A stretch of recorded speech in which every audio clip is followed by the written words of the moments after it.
নমস্কার, ক্যালকাটা ডায়ালগস থেকে মনোজ দাস সবাইকে প্রীতি ও শুভেচ্ছা জানিয়ে শুরু করছি আজকের পর্ব। আমরা এই মুহূর্তে প্রাক এসআইআর অর্থাৎ নির্বাচন কমিশন যে স্পেশাল ইন্টেন্সিভ রিভিশন যেটা শুরু করেছে সেটা পশ্চিমবাংলায় এখনো হয়নি। সেটা না হওয়ার আগে এই মুহূর্তে যদি ভোট হয় তাহলে কোন দল কতগুলো আসন পেতে পারে আমরা সেই সমীক্ষা করতে নেমেছি। আজকে হচ্ছে আমাদের সমীক্ষায় এর চতুর্থ পর্ব আজ, এবং এর আগের 3 পর্বে প্রথম পর্বে আমরা দিয়েছিলাম সার্বিকভাবে আমরা কি করতে চাইছি এই সমীক্ষায়, সেই ব্যাপারটা বলেছিলাম। তারপরের দুটো পর্বে একদিন আমরা বলেছি কোচবিহার কেন্দ্রের ফলাফল কি হতে পারে, তারপর গতকাল বলেছি আলিপুরদুয়ার কেন্দ্রের ফলাফল কি হতে পারে। আজ আমরা 3টি জেলা নিয়ে আজ আমরা আলোচনা করব। আমরা দেখেছি কোচবিহারে 9টি আসন, তার মধ্যে বিজেপি 6 থেকে 7টি আসন পেতে পারে, তৃণমূল 2 থেকে 3টি, আলিপুরদুয়ারে মোট 5টি আসন। এই 5টি আসনই বিজেপির খাতায় যাবে বলে আমরা এর আগের 2 পর্বে বলেছি।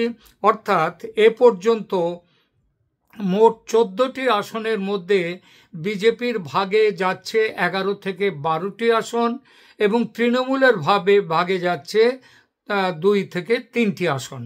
এইবার আমরা আজকে জলপাইগুড়ি জেলার বিধানসভা যে কেন্দ্রগুলো আছে সেই কেন্দ্রগুলো নিয়ে আলোচনা করব। আপনারা জানেন যে উত্তরবঙ্গ হচ্ছে বিজেপির প্রচণ্ড শক্ত ঘাঁটি। সুতরাং জলপাইগুড়ি জেলায় দেখা যাক, জলপাইগুড়ি হচ্ছে উত্তরবঙ্গে, সুতরাং দেখা যাক সেখানটায় কি ফলাফল হতে পারে। জলপাইগুড়ি জেলায় জলপাইগুড়ি কেন্দ্র, এটা তপশিলি জাতির জন্য সংরক্ষিত কেন্দ্র। 2021-এ এখানে জয়ী হয়েছিল তৃণমূল কংগ্রেসের ডক্টর প্রদীপ কুমার বর্মা। ভোটের ব্যবধান ছিল 2021-এ 1275 ভোট মাত্র। 2024-এর লোকসভাতেও বিজেপি শক্তিশালী ছিল, তবে তৃণমূলও তার সাথে টক্কর দিয়েছে। এখন প্রশ্নটা হচ্ছে সম্ভাব্য জয়ী এই কেন্দ্রে কে হতে পারে। সাধারণ হিসাবে বলে জয়ী হতে পারে তৃণমূল কংগ্রেসের সম্ভাবনা বেশি, কিন্তু তৃণমূল কংগ্রেসের যে অ্যান্টি ইনকম্বেন্সি যে ভোট সেইটা তৃণমূলের বিরুদ্ধে বিপুলভাবে আছে। এছাড়া আমরা যেটা সারা দেশে, শুধু পশ্চিমবঙ্গ নয়, উত্তরবঙ্গ নয়, সারা দেশে যে ঘটনাটা প্রভাব ফেলেছে সে হচ্ছে আর.জি. করের অভয়া হত্যাকাণ্ড, ধর্ষণ ও হত্যাকাণ্ড, এবং তৃণমূল সে যে কত নিচে নামতে পারে তার প্রমাণ কিন্তু এই ঘটনা দেখিয়ে দিয়েছে। এখন এই সমস্ত কারণ, অ্যান্টি ইনকামবেন্সি, তারপর অভয়া হত্যাকাণ্ড, ধর্ষণ হত্যাকাণ্ড, এবং সেই সঙ্গে তৃণমূলের যে ক্রমশ তার যে গ্রাফ, সমর্থনের গ্রাফ যে নিচের দিকে নামতে শুরু করেছে সেটা কিন্তু স্পষ্ট হয়ে যাচ্ছে দিনকে দিন। তাহলে 2021-এর ভোটে তৃণমূল কংগ্রেস মাত্র 1275 ভোটে জিতেছিল। 2024-এ লোকসভায় কিন্তু আবার বিজেপি এখানে সামান্য হলেও এগিয়েছিল। সুতরাং আর এই কেন্দ্রের সংখ্যালঘু তপশিলি ভোট প্রবাহ, এটা কিন্তু আগে তৃণমূলের পক্ষে যেটা ছিল, সংখ্যালঘু ভোটটা রয়েই গেছে তৃণমূলের পক্ষে, কিন্তু তফসিলি ভোটে কিন্তু একটা বিরাট একটা ভাঙন তৃণমূলের দিক থেকে সরে এসে বিজেপির দিকে এসছে। সুতরাং আশা করা যাচ্ছে, এবং যা মাটির খবর তাতে জলপাইগুড়ি কেন্দ্রেও তৃণমূল এবার জিততে পারছে না। 1275 ভোটের লিড সেটা এবার থাকছে না। ময়নাগুড়ি কেন্দ্র আসি, তারপর দ্বিতীয় ময়নাগুড়ি কেন্দ্রে 2021 এখানে বিজেপি এগিয়েছিল, কৌশিক রায় জয়ী হয়েছিলেন এবং ভোটের ব্যবধান ছিল জয়ের ব্যবধান ছিল প্রায় 11,911 ভোট। এই আগামী 2024-এর লোকসভা ভোটেও বিজেপি এগিয়েছিল। সুতরাং সব দিক দিয়ে 21 এবং 24-এর ভোট এবং বর্তমান রাজনৈতিক পরিস্থিতি এগুলো বিচার করলে এই কেন্দ্রে আরো বড় ব্যবধানে বিজেপি জয়ী হবে। কারণ এখানকার আদিবাসী ভোট ব্যাংক সেটা একদম বিজেপির পক্ষে শক্তভাবে দাঁড়িয়ে আছে, আর বিজেপির রাজনৈতিক সংগঠনও এখানে মজবুত। 3 নম্বর আসি ধূপগুড়ি কেন্দ্রে। ধূপগুড়ি কেন্দ্রে এখানে 2021-এ প্রায় 20,000 ভোটে জিতেছিল বিজেপির প্রার্থী মনোজ টিগ্গা। মনোজ টিগ্গা এখানকার অত্যন্ত জনপ্রিয় একজন ব্যক্তি, তার নিজস্ব একটা ভোট ব্যাংকও রয়েছে, বিজেপির ভোট ব্যাংকের সাথে মানুষ তাকে ভালোবাসে। এখানকার আদিবাসী ভোটার বেশি এবং তারা একদম বিজেপির পক্ষে মজবুত হয়ে দাঁড়িয়ে রয়েছে। সুতরাং এই কেন্দ্র জিতছে সম্ভাব্য জয়ী বিজেপি। রাজগঞ্জ কেন্দ্র 2021-এও এখানে বিজেপি জয়লাভ করেছিল এবং তার ব্যবধানও ছিল মাঝারি ব্যবধান, এবং ওই যে একই বললাম বিজেপির সংগঠন এবং ভোটার সমর্থন এখানেও বেশি, ফলে সম্ভাব্য জয়ী এই মুহূর্তে ভোট হলে বিজেপি। ডাবগ্রাম ফুলবাড়ি 2021-এ জয়ী ছিল বিজেপি এবং এখনও সম্ভাব্য জয়ী হচ্ছে বিজেপি। মাল বিধানসভা কেন্দ্র 2021-এ জয়ী ছিল বিজেপি, এখনও সম্ভাব্য জয়ী বিজেপি, কারণ আঞ্চলিক ও আদিবাসী ভোটারদের সমর্থন পুরোটাই বিজেপির পক্ষে। শেষ 7 নম্বর কেন্দ্র হচ্ছে নাগরাকাটা।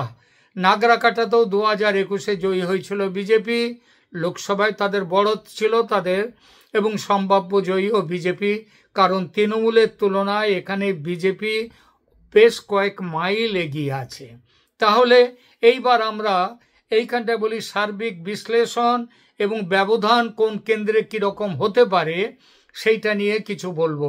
আমরা বলেছি জলপাইগুড়ি কেন্দ্রে সেখানে বিজেপির জেতার সম্ভাবনা এবার বেশি, এবং ভোটের মার্জিন যদিও কম হবে, কারণ এর আগের বার 2021-এ এই কেন্দ্রে কিন্তু জয়ী ছিল তৃণমূল, কিন্তু তৃণমূল জয়ী হলেও এবার জিতবে বিজেপি, এবং বিজেপির পক্ষে প্রায় 5,000 ভোটের ব্যবধানে এখানে বিজেপির এখনো এই মুহূর্তে অন্তত জেতার সম্ভাবনা।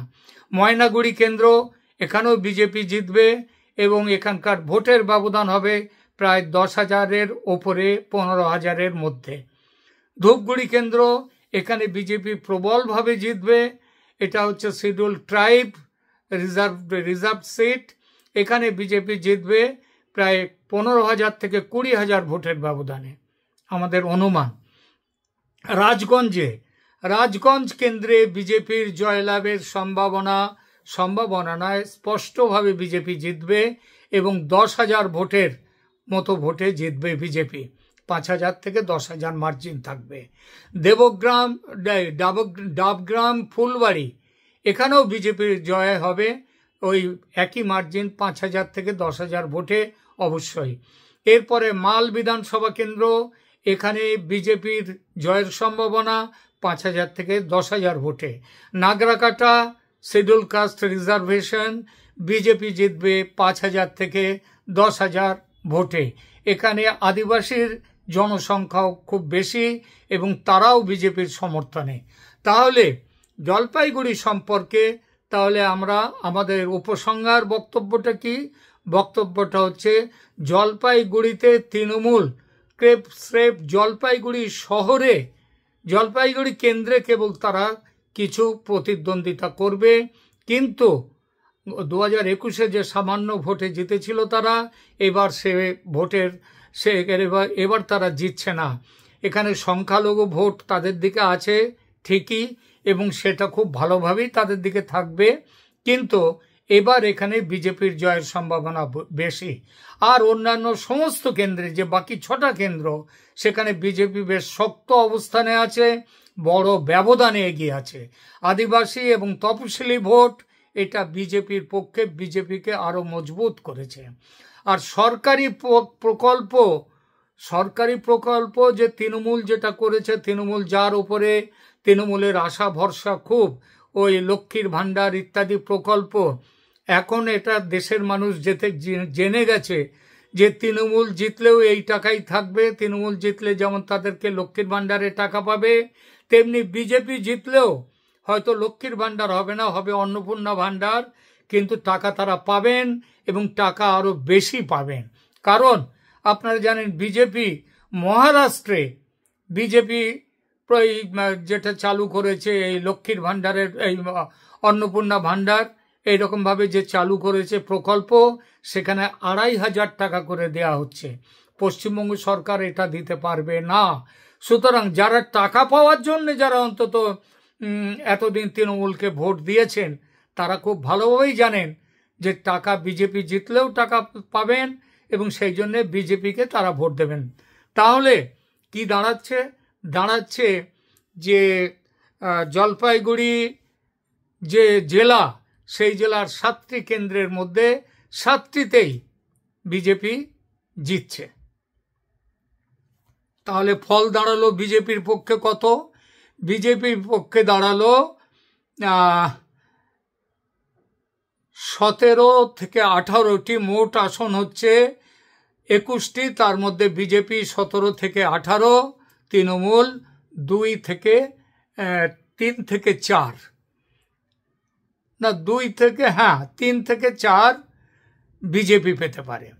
তাহলে এটা হচ্ছে আমাদের জলপাইগুড়ির পরে। এবার আমরা যাব পরবর্তী যে আমাদের যে জেলায় যাব সেটা হচ্ছে কালিম্পং জেলা। কালিম্পংয়ে একটি আসন আছে, একটি বিধানসভা আসন। কালিম্পংয়ে একটি বিধানসভা আসন।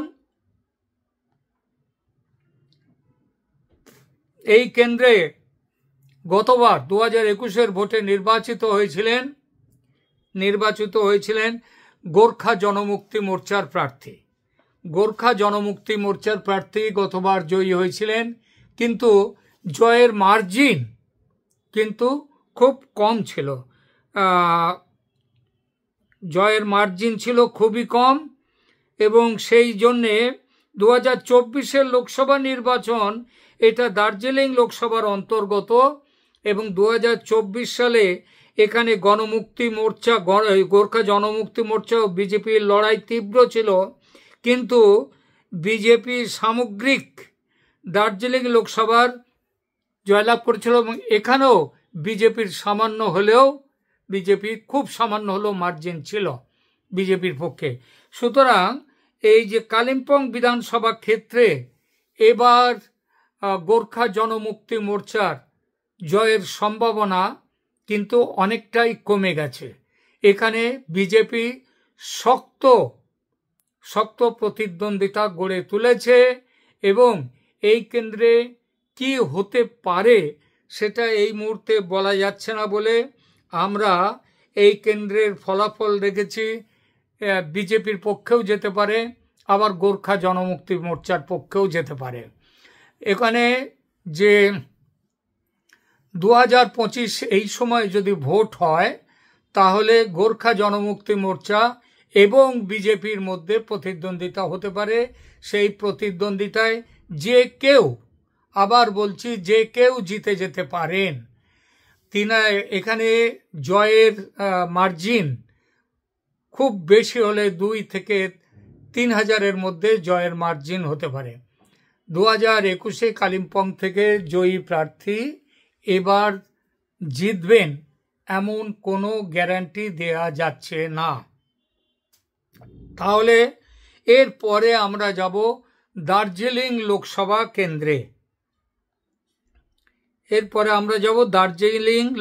কেন্দ্রে। এবার আসি দার্জিলিং জেলায়। দার্জিলিং জেলার বিধানসভা আসন মোট 7টি। এই 7টি আসনের প্রতিটিতেই 2021 সালের বিধানসভা নির্বাচনে এবং 2024 সালের লোকসভার বিধানসভা কেন্দ্র ভিত্তিক যে ফলাফল, তাতে বিজেপি শুধু এগিয়ে আছে তাই বলবো না, ভীষণ প্রবলভাবে এগিয়ে আছে। দার্জিলিং জেলার আসনগুলির নাম হচ্ছে দার্জিলিং, কার্শিয়াং, মাটিগাড়া নকশালবাড়ি, শিলিগুড়ি, ফাঁসিদেওয়া, লামাহাটা সালসোন এবং ধুবুলি সৎসঙ্গী। 2021 নির্বাচনে বিজেপির ফলাফল ও জয়ের মার্জিন ছিল দার্জিলিং কেন্দ্রে বিজেপির নীরজ তামাং জিম্বা, তিনি জিতেছিলেন 227 ভোট পেয়ে তিনি জেতেন। দার্জিলিংয়ের বেশিরভাগ আসনে বিজেপি প্রাধান্য বিস্তার করেছে। প্রায় সব আসনেই মাঝারি থেকে বড় ব্যবধান নিয়ে জয়ী হয়েছে। বিজেপি প্রার্থীদের এই 7টা আসনেই জয়ের ব্যবধান 2021 সালে ছিল সাধারণত 20,000 থেকে 40-50 হাজারের মধ্যেও কিছু কিছু জায়গায়, এবং 2025-এ এইটা দেখে এই 2021-এর ফল বিশ্লেষণ করে এবং বর্তমান রাজনৈতিক পরিস্থিতি বিশ্লেষণ করে যেভাবে মমতা ব্যানার্জি তার সরকার ক্রমশই জনপ্রিয়তা হারিয়ে ফেলছে, একটা ক্ষমতায় থাকার ফলে অ্যান্টি ইনকামবেন্সি ভোট যেভাবে গড়ে উঠেছে, তাতে বোঝা যায়, পরিষ্কারভাবে বলা যায় যে দার্জিলিং কেন্দ্রের 7টি আসনেই বিজেপি তো জিতবে বটেই, তার জয়ের ব্যবধান আগের থেকেও বেশি হবে। 2025 নির্বাচনে জয়ের মার্জিন 2021 সালের থেকে বেশি হবে, এটা ধরে নিয়ে আমরা একটা সংক্ষিপ্ত একটা সারাংশ তৈরি করছি যে কোন কেন্দ্রে বিজেপির জয়ের মার্জিন দার্জিলিংয়ের 7টি বিধানসভা কেন্দ্রে কত হতে পারে। 2021-এ জয়ের মার্জিন তো ছিল, আর 2025-এ সম্ভাব্য জয়, এটা ছিল 20,000 থেকে 25,000 ছিল দার্জিলিং কেন্দ্রে। সেই জয়টা ছিল 20,000 থেকে 20,000-এর মতো ছিল, 20,000 থেকে দার্জিলিং কেন্দ্রে 20,000 থেকে 50,000। এবার সেই ভোটটা 60,000 পর্যন্ত মার্জিন বৃদ্ধির সম্ভাবনা। কার্শিয়াংয়েও একই রকম, তারা প্রায় 20,000-এর ওপরে, এমনকি 40,000-এর মধ্যে, 20,000 থেকে 40,000-এর মধ্যে তারা এই ফলাফলে আসতে পারে। এছাড়া নকশালবাড়ি, সেখানেও এইভাবে তারা এগিয়ে যেতে পারবেন, অগ্রগতি বিজেপির অব্যাহত থাকবে। আমাদের মুদ্রা কথা হচ্ছে শিলিগুড়ি কেন্দ্রে বিজেপির মার্জিন গতবারের থেকেও বাড়বে।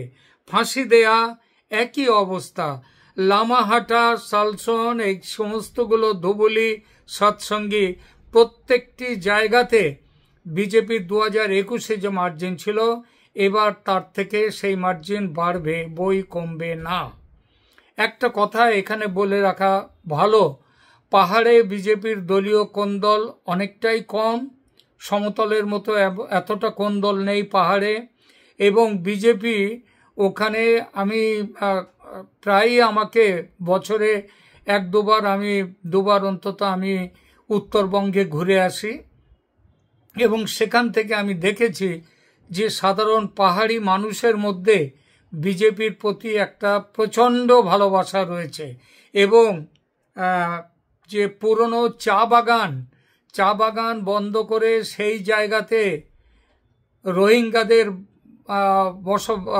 বসতি বসাবার যে চেষ্টা করেছিলেন আমাদের পশ্চিমবঙ্গের মুখ্যমন্ত্রী মমতা বন্দ্যোপাধ্যায়, তার জন্যে ওই সমস্ত পাহাড়েই তার একটা আক্রোশ এসেছে তৃণমূলের ওপর, এবং তৃণমূল পাহাড়ে বেশিরভাগ জায়গাতেই তারা দ্বিতীয় শক্তিতেও নেই, সেখানে বিজেপির লড়াই মূলত চলে এই পাহাড়ের দলের সঙ্গে, গোর্খা জনমুক্তি মোর্চা ইত্যাদি এদের সঙ্গে।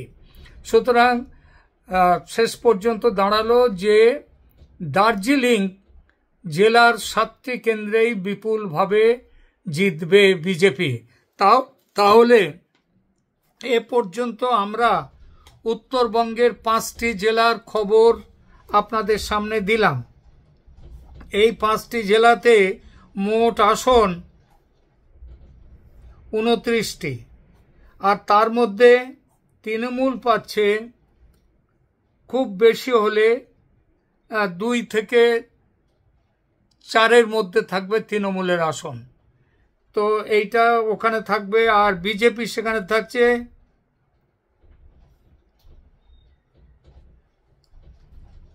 24 থেকে 26টি আসন থাকছে বিজেপির।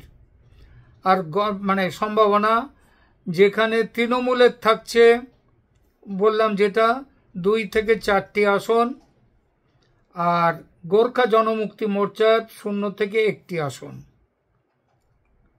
তো এই হচ্ছে উত্তরবঙ্গের 5টি জেলার এই হচ্ছে ফলাফলের সারমর্ম। আর আগামীকাল আমরা নিয়ে আসব উত্তরবঙ্গের বাকি যে জেলাগুলো আছে সেই সমস্ত জেলাগুলো আমরা আগামীকাল সেইটা দিয়ে উত্তরবঙ্গের টোটাল ছবিটা আমরা দিতে পারবো। এখনকার মতো এখানেই রাখছি। ভালো থাকবেন। ধন্যবাদ।